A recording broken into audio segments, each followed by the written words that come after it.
excited. "The diesels at yon works," he announced, "say that on the other railway there are things called high-speed trains. They have a diesel engine at each end and can go at 125 miles an hour. Gordon snorted. "An engine at each end," he said scornfully. "There's only one of me, but I bet I can go as fast as those smelly boxes on wheels. Probably faster," he added. The others said nothing. They had heard Gordon's boasting before. Gordon was still bragging the next morning. "Speed's nothing to me," he said. "Why, one of my Doncaster cousins went at 126 miles an hour. I'll show these diesels a thing or two, just you wait and see." He puffed grandly towards the station. Gordon normally pulled the express, though Henry, James or Bear helped if Gordon was ill or away. Many visitors came to see the Fat Controller's railway. They often used the express, so it was usually full and heavy. There had been frost during the night, and now the weather was wet and sleety. Sleet settled on the rails, making an icy film across their surface. The carriages of the express stood under the cover of the station roof, but when Gordon was coupled to them, his cab and front end had to stand outside. He grew colder and colder as he waited for the guard to blow his whistle and wave his green flag. "Come on," he shivered impatiently. "Let's get started." At last Gordon heard the whistle. "Come on, come on, come on, come on, come on," he shouted as he tried to pull quickly away. But his wheels slipped on the icy rails.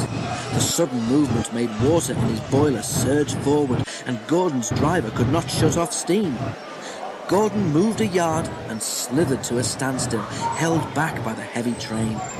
His wheels spun furiously, but neither Gordon nor his train budged an inch. "Help! Help!" wailed Gordon despairingly, but nobody could. His wheels spun until his rods ached, but he could do nothing to stop them. His driver tried every trick he knew. An inspector came and tried some more, but it was no good. The Fat Controller came to see what the fuss was about. He said several things to Gordon, but Gordon was making so much noise that he couldn't hear them. Sparks showered from the rails. Gordon's wheels went on spinning. It was a quarter of an hour before Gordon had used up all his steam. Reduced pressure allowed the driver to close the regulator, and with a deep sigh of relief, Gordon felt his wheels stop turning.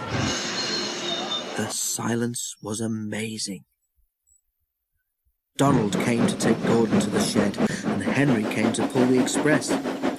When the train had gone, workmen had to replace the rails where Gordon had been standing, because his spinning wheels had worn deep grooves in them. The shed was empty. Donald tactfully remembered another job and left Gordon on his own. But that night Gordon heard a whisper from close by. "Did you hear," it hissed, "how Gordon went for a spin today?" There was a quiet chuckle. Gordon seethed in silence. "High-speed engines are all very well," the whisper went on, "but Gordon ought to know by now that he's supposed to move his train too." Gordon snorted disgustedly, and with a gasp the whisperer subsided into silence.